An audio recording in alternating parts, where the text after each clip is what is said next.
নমস্কার বন্ধুরা, কম্পিটিটিভের দুনিয়ায় আপনাদের প্রত্যেককে স্বাগত এবং আপনার সাথে আছি আমি পর্ণদীপ। আর সমস্ত ধরনের কম্পিটিটিভ এক্সামিনেশনের ক্ষেত্রে আপনি চোখ বন্ধ করে কিন্তু বলতে পারেন article 93 is one of the most important articles in Indian constitution. তো এই আর্টিকেল 93-তে অধ্যক্ষ বা স্পিকার সম্পর্কে আলোচনা করা রয়েছে। আর এখান থেকে কিন্তু সামনে যে আরআরবি গ্রুপ ডি রয়েছে, আরআরবি এনটিপিসি সিবিটি 2 রয়েছে, এছাড়াও কেপিএসআই এর এক্সাম রয়েছে, প্রত্যেকটা এক্সামে কিন্তু কোশ্চেন আসতে পারে। তাই খুব ভালোভাবে এই টপিকটা তৈরি করে রাখবেন। সামনে ডব্লিউবিসিএস প্রিলিমিনারি রয়েছে, তার পার্সপেক্টিভ থেকেও কিন্তু আমরা আলোচনা করব। তো ভিডিওটা প্রথম থেকে শেষ পর্যন্ত দেখুন, তবেই কিন্তু ভিডিওর লাভ সম্পূর্ণ উঠাতে পারবেন। চলুন শুরু করা যাক। প্রথমে আমরা ইলেকশন প্রসিডিওরটা দেখিনি। তো কীভাবে ইলেকশন করা হয় দেখুন। প্রথমে একটা লোকসভা, ধরুন একটা লোকসভায় তো স্পিকার হয়, স্পিকার বা এটাকে প্রিসাইডিং অফিসারও বলা হয়। প্রিসাইডিং অফিসার আমরা যখন রাজ্যসভার ক্ষেত্রে আলোচনা করবো সেটা তখন হয়ে যাবে ভাইস চেয়ারম্যান বা ভাইস প্রেসিডেন্ট বলতে পারেন এটাকে। আর লোকসভার ক্ষেত্রে লোকসভার মধ্যে কিন্তু স্পিকার লোকসভার মধ্য থেকেই নিযুক্ত করা হয়। তো এই ইলেকশনটা কীভাবে হয়, তো প্রথম অধিবেশনের পরেই লোকসভার সদস্যদের মধ্যে একটা ভোট নেওয়া হয় যে কাকে স্পিকার করা হবে। সবচেয়ে বেশি যিনি ভোট পান তিনি কিন্তু লোকসভার মধ্য থেকেই লোকসভা স্পিকার বা অধ্যক্ষ হিসেবে নির্বাচিত হন। আর এই যে স্পিকার কবে নির্বাচিত হবেন এটা ডিসাইড করেন রাষ্ট্রপতি। এটা কিন্তু প্রিভিয়াস ইয়ার্সে কোশ্চেন বহুবার এসছে যে এই স্পিকারের ইলেকশন কবে হবে সেটা কে ডিসাইড করেন। স্পিকারের ইলেকশন কবে হবে বা স্পিকার কবে হবেন তা সেই যে ডিসিশন সেটা কিন্তু নেন রাষ্ট্রপতি। আর এই স্পিকার লোকসভা যতদিন পর্যন্ত চলবে স্পিকারের মেয়াদও ততদিন পর্যন্ত চলবে, যদি না তিনি পদত্যাগ করেন অথবা তাকে যদি ইমপিচ করা হয় বা অপসারণ করা হয়। তো লোকসভার মধ্যে যদি যে পদগুলো দেখা হয় তার মধ্যে সবচেয়ে ইম্পর্টেন্ট পদ কিন্তু স্পিকার। স্পিকারের হাতে কী কী পাওয়ার রয়েছে সেগুলো নিয়ে কিন্তু আমরা ডিসকাস করবো একটু পরে। তার আগে একটু জেনে রাখুন স্পিকার সম্পর্কে আমি তথ্য যেগুলো বলে দিচ্ছি।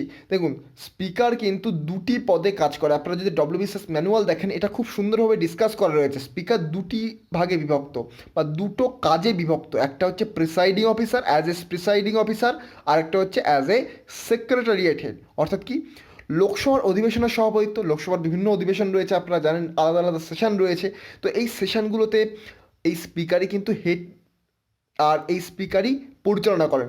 কেউ ধরুন কোনো রকম অ্যান্টি ডিফেকশন লকে ভাঙছে, সেক্ষেত্রে কিন্তু স্পিকারই তাকে শাস্তি দেবে, অপসারণ করতে পারে। কোনটা মানি বিল সেটা কিন্তু ডিসাইড করবে স্পিকার। তো এই যে কাজগুলো অধিবেশনের সভাপতিত্ব করেন কিন্তু অ্যাকচুয়ালি স্পিকার। স্পিকারের কথাই কিন্তু শেষ কথা হয়। আর তিনি লোকসভার দপ্তরের শীর্ষে আসেন, অর্থাৎ লোকসভার দপ্তরের সর্বোচ্চ পদে রয়েছেন। সেই জন্যই কিন্তু সেটাকে বলা হয় সেক্রেটারিয়েট হেড। আমি এটা একটু ডব্লিউবিসিএস ম্যানুয়াল থেকে বলে দিলাম, এখানে খুব সুন্দরভাবে দেয়া রয়েছে এটা, ওখান থেকে আপনারা পারলে একবার দেখে নেবেন। তো মনে রাখবেন, লোকসভা ভেঙে গেলেও তিনি কিন্তু এই যে সেক্রেটারিয়েট হেড হিসেবে থাকেন যতদিন না পর্যন্ত নতুন স্পিকার আসছেন। এগুলো একটু মনে রাখবেন, পরীক্ষায় কিন্তু এই ছোট্ট ছোট্ট টপিক থেকেই কোশ্চেন জিজ্ঞাসা করা হয়। এখন কিন্তু সেই দিন চলে গেছে যে জিজ্ঞাসা করা হবে যে আর্টিকেল 93-তে কী রয়েছে, প্রেসিডেন্ট, স্পিকার, ভাইস প্রেসিডেন্ট নাকি প্রাইম মিনিস্টার। সেই দিন কিন্তু এখন চলে গেছে, এখন কম্পিটিশন অনেকটা বেড়ে গেছে। কোশ্চেন কিন্তু এখন ডেপ থেকেই করা হয়।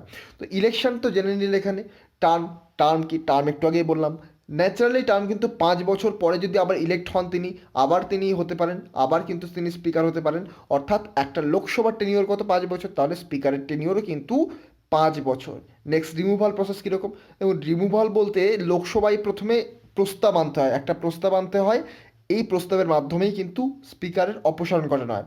তো এই যে প্রস্তাব বা মোশন, এটাকে কিন্তু মোশন বলা হয়। ইংলিশে যখন আপনারা কোশ্চেন দেখবেন ঘাবড়াবেন না, এটাকে মোশন বলা হয়।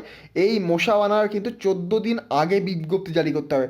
ধরুন আজকে মোশন আনা হচ্ছে স্পিকারের বিরুদ্ধে, তার আগের 14 দিন থেকে কিন্তু বিজ্ঞপ্তি জারি করা থাকতে হবে এবং স্পিকারকে নোটিশ দিতে হবে যে স্পিকার আপনাকে আমরা অপসারণের চেষ্টা করছি, এরকম কিন্তু একটা ফানি ব্যাপার। তো স্পিকারকে আগে থেকে কিন্তু নোটিশ দিতে হবে। তো তারপরে আলোচনা করা হবে যে স্পিকারকে বাদ দেওয়া যাবে কি যাবে না। এবার মেজরিটির ভোট নিতে হবে। মেজরিটি বলতে কিন্তু সিম্পল মেজরিটি হলে হবে না, স্পেশাল মেজরিটি, অর্থাৎ 2/3 ভোট নিতে হবে। তাহলে তারপরে কিন্তু স্পিকারকে অপসারণ করা যেতে পারে। যদি দেখা হয় যে স্পিকার অবশ্যই সংবিধানের বিরুদ্ধে কাজ করেছেন তাহলে কিন্তু তাকে অপসারণ করা যেতে পারে। তবে মনে রাখবেন, যখন এই যে 14 দিনের নোটিশ দেওয়া হয়ে গেছে তারপর কিন্তু স্পিকার ডেডলক কন্ডিশনে থাকেন।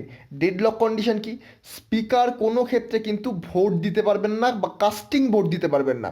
স্পিকারের ভোট দেওয়ার রাইট কতটা, ধরুন একটা একটা লোকসভায় 10 জন মেম্বার রয়েছে, 10 জনের মধ্যে স্পিকার বাদ দিয়ে 10 জন, স্পিকার ধরে 11 জন, 5 জন ভোট দিচ্ছে হ্যাঁ, 5 জন ভোট দিচ্ছে না, এখানে তো কন্ডিশনটা ডেডলক হয়ে গেল, কোনো দিকে রায়টা যাচ্ছে না।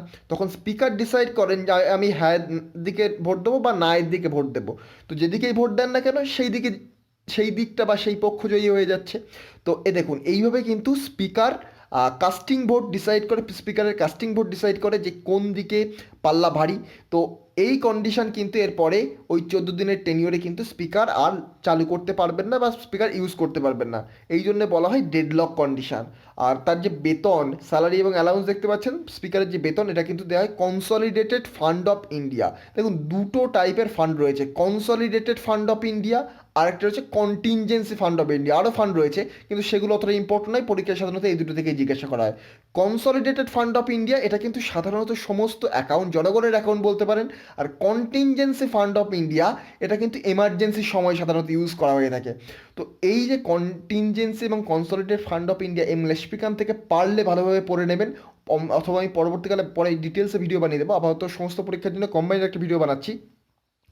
তো স্পিকার কিন্তু এভাবেই কিন্তু স্যালারি পান বা বেতন পান। আর কত বেতন ওগুলো পরীক্ষার জন্য ইম্পর্টেন্ট নয় আর লাগবেও না। যাই হোক, এই যে স্পিকারকে আমি একটু আগে বললাম অপসারণ করা যেতে পারে, স্পিকার কিন্তু নিজেও পদত্যাগ করতে পারেন। স্পিকার যদি পদত্যাগ করেন তাহলে কিন্তু তার লোকসভার সদস্যপদ যদি ত্যাগ করেন তাহলেও তার পদত্যাগ বলে ধরা হবে। অথবা অথবা তিনি কিন্তু উপ অধ্যক্ষ বা বলতে পারেন ডেপুটি স্পিকারকে কিন্তু তিনি পদত্যাগপত্র জমা দিতে পারেন, তারপরে তিনি পদত্যাগ করতে পারেন। স্পিকারের পাওয়ারগুলো কী কী? স্পিকার প্রিসাইডিং অফিসার, অর্থাৎ সমগ্র সভার কার্যাবলী পরিচালনা করেন তিনি। Presiding officer of the joint sitting মানে কি? ধরুন কোনো একটা বিল রাজ্যসভা এবং লোকসভা দুটো ক্ষেত্রে আটকে রয়েছে। অর্থাৎ কি? ধরুন লোকসভা বলছে যে এই বিলটা পাস হওয়া দরকার, রাজ্যসভা বলছে পাস হওয়া দরকার নয়। এবার দুটোর মধ্যে যখন, দুটো কক্ষের মধ্যে যখন কনফ্লিক্ট দেখা দিচ্ছে, তখন প্রেসিডেন্ট বলবেন তোমাদের মধ্যে একটা সম্মিলিত বৈঠক করে দিই, কথা বলে নাও নিজেদের মধ্যে। আর সেখানে কিন্তু স্পিকার প্রিসাইড করেন বা স্পিকার সেখানে নেতৃত্ব দেন।